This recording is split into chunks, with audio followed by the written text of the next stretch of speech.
Maxwell Pereira ಅವರು ಬರೆದ ಮಗಡಿ across the story of coffee ಎನ್ನುವ ಪುಸ್ತಕ ಬಿಡುಗಡೆ ಸಮಾರಂಭವು ನಗರದ ಸಂತ ಅಲೋಷಿಯಸ್ ಕಾಲೇಜಿನ ಸಾನ್ನಿಧ್ಯ ಹಾಲ್ನಲ್ಲಿ ಜರುಗಿತು.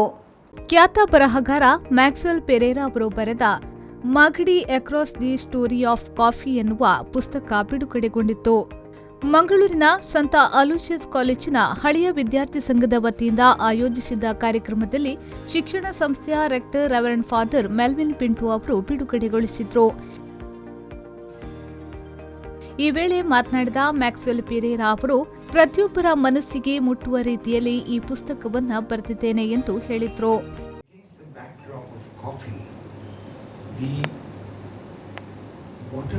What a revealing history or story you've come up with, your own background, your own.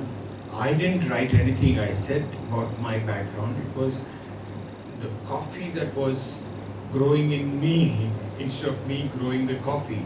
Or it was a wonderful experience to relive most of the experiences that I had. So the story of coffee, I wouldn't say, like for instance, my publisher, the first thing said that there is much more in this. Why the story of coffee?